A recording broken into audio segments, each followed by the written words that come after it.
ونستغفره ونعوذ بالله من شرور أنفسنا ومن سيئات أعمالنا من يهده الله فلا مضل له ومن يضلل فلا هادي له وأشهد أن لا إله إلا الله وحده لا شريك له وأشهد أن محمدا عبده ورسوله أما بعد. We'll be continuing the book of Riyadh as-Saliheen by Imam Nawawi, by Imam Nawawi rahimahullah, and we are in the chapter of watchfulness. Today's hadith, we'll be taking two hadiths. The first one is the hadith of Abu Hurairah radiyallahu anhu ta'ala wa ardah, that the Prophet sallallahu alaihi wasallam, he reported that the Prophet sallallahu alaihi wasallam said, "Verily, Allah the Exalted becomes angry." So Allah ta'ala becomes angry, and his anger is provoked when a person does what Allah has declared unlawful. This hadith is simple to understand. So the commentary here is commitment of unlawful acts calls for the displeasure and wrath of Allah subhanahu wa ta'ala. In the second hadith, and the last hadith for today, it is the hadith of Abu Hurairah radiyallahu anhu, where he said that he heard the Prophet Rasul ﷺ saying the story of the three men from Banu Israel. Banu Israel is not a religion, it is a tribe. Banu Israel are the offspring of Jacob, which is the son of Isaac, who is the son of Ibrahim. So it is that tribe. So this story of Bani Israel, and of this, who are offspring, who are from Bani Israel? Who are they? Anyone knows? Sorry? From them, the prophets. Who are they? Musa alayhi salam, Moses, and another prophet, Jesus alayhi salam, Isa alayhi salam. Correct? I'm not sure about that. You may be right. I don't know. No, I said Yahud. I thought. No, the brother behind you. He said Harun. Does anyone know if Harun alayhi salam is from Bani Israel or not? I do not know. Musa's brother. He's Musa's brother? Ah, yes. Yes. Subhanallah. This chair makes people maybe. Jazakallah khair. All right. So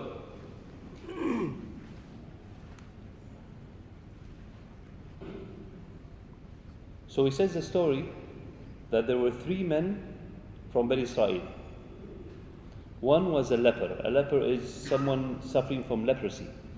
In Arabic it's baras, where the skin turns white, there's some spots and all that.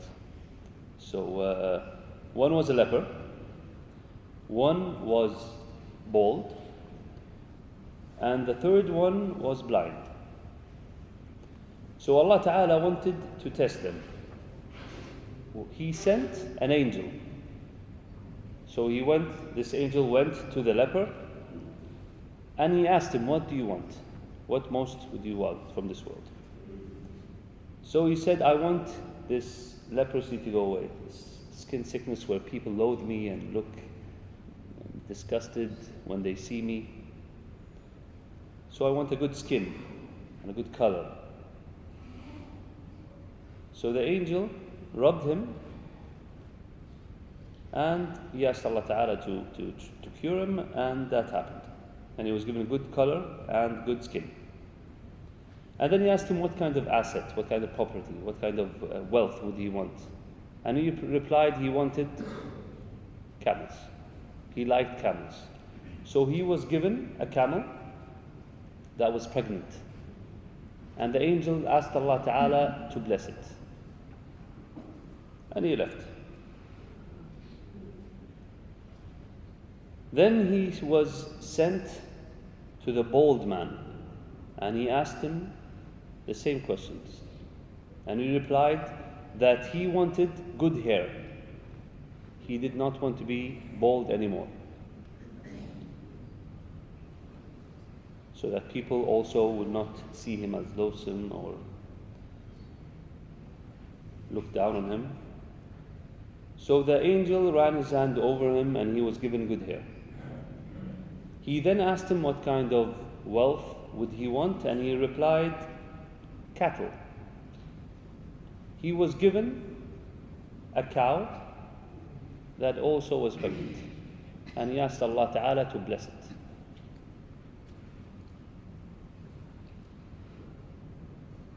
Then he was sent to the blind man, the third man in our story. And he replied, after being asked what would he like most, he replied, notice the difference in answer here. He said, I wish that Allah would restore my eyesight so that I may see people. The difference is very intricate here between the three. Shaykh ibn Uthaymeen made this clear, it passed by me. He said that the other two, they asked for things more than what they needed. It was not a necessity to be cured of leprosy. It was not a necessity to have hair again. So they asked something more than what is necessary. But this man asked for eyesight so that he can see people. And this is a necessity. It would make things so much easier for him. Although blind people get along and they get along with their lives very well and they are amazing, subhanAllah.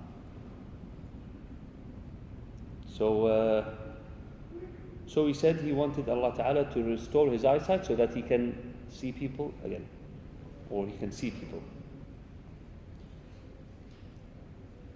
Then the angel ran his hand over him and Allah restored his eyesight.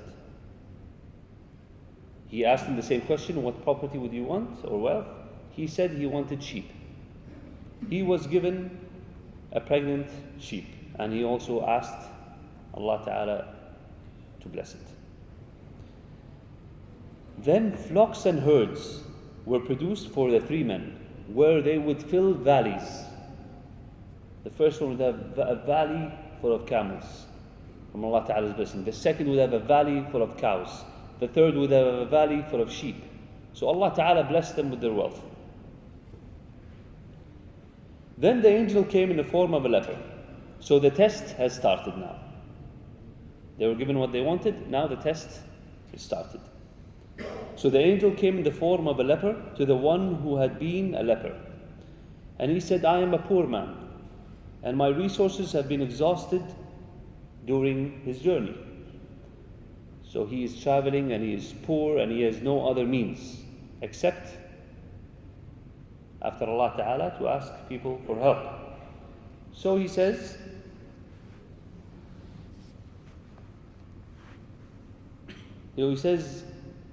dependent on Allah and then on you. So he says, Allah Ta'ala and then on you, the ex-leper who was given wealth. So he says, I asked you by him who gave you the good color and the good skin and the property, for a camel, just one camel, for a camel by which I may get to my destination. That's all he asked for. He has a valley full of camels. He asked him of a camel, just as the initial camel that was given to him by the angel. So he said, I want just one camel to help me get to my means. I am poor, I have no means to get there, I need this camel. So, what did he reply? He said, I have many dues to pay. I have loans, I have commitments. I won't be able to. The angel then said, he's trying to make him remember his past. He said, I think I recognize you. Were you not the leper with whom people found loathsome and a poor man to whom Allah Ta'ala gave property? He replied, I inherited this property through generations. So he lied. So he said, I inherited this property.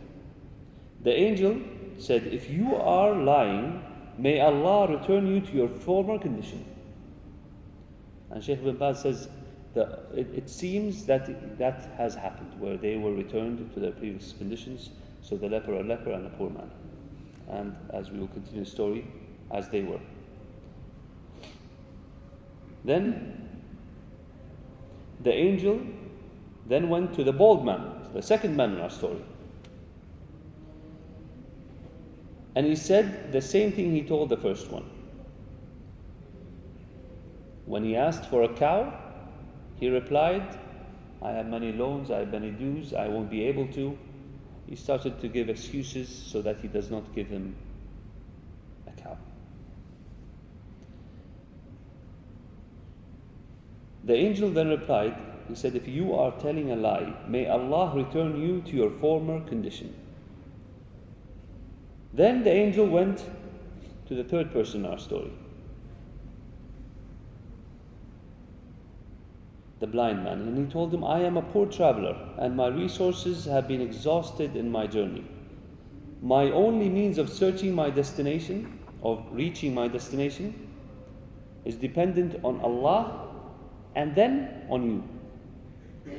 So I ask you by him who restored your eyesight for a sheep by which I may get to the end of the journey. He replied, yes, I was blind, and Allah Ta'ala restored my eyesight. So take what you wish and leave what you wish. I swear by Allah that I shall not argue with you to return anything you take. So take what you want and leave what you want. Allah Ta'ala gave me all this and I'm happy to share. This is not mine, this is Allah Ta'ala's. As it was given to me and it was blessed, take what you want and I will not ask you with what you took or what you left.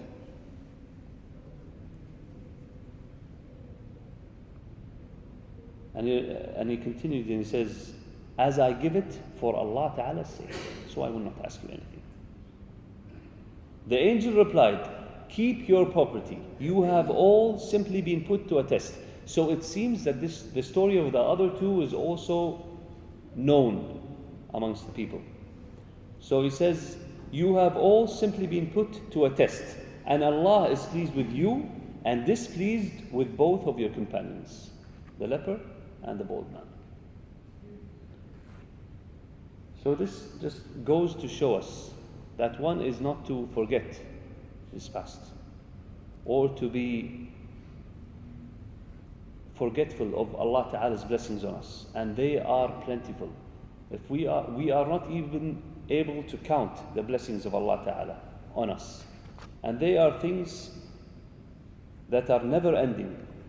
So remembering Allah Ta'ala's blessings on us, the ability to see, to walk, to talk, parents, children, friends, these are all huge blessings. To be here, praying Isha, in Jama'ah, listening to dhikr, these are all blessings from Allah Ta'ala. I remember a Shaykh used to say, there are things we feel, there are things we do not feel, things we know, things that we do not know, such as the follicles in our skin, where we sweat and it cools us down. These are blessings by Allah Ta'ala. Things that we know, things that we don't know. So Alhamdulillah on all the blessings we have, and be grateful for what you have. There, always look at who are doing worse than you are. Do not look at who are doing better than you are. Especially with social media now, people seem to just share what the good things are, that they are doing amazing things, and in reality there might be huge voids inside that are not filled except by being obedient to Allah Ta'ala. And people who have tried being far from Allah, and then Allah Ta'ala blesses them with getting closer to Him by worshipping Him, they will know this feeling of pleasure. They will know this happiness that is not found in any other means except being close to Allah Subhanahu wa Ta'ala. So this is a huge blessing. Allahumma Rabbi lakal hamd. And we ask Allah Ta'ala to increase this upon us all and to make us closer to Him until the day we are all buried and dead. We get closer to Allah and closer to Allah. هذا والله تعالى أعلى وأعلم، وصلى الله وسلم على نبينا محمد. جزاكم الله خير.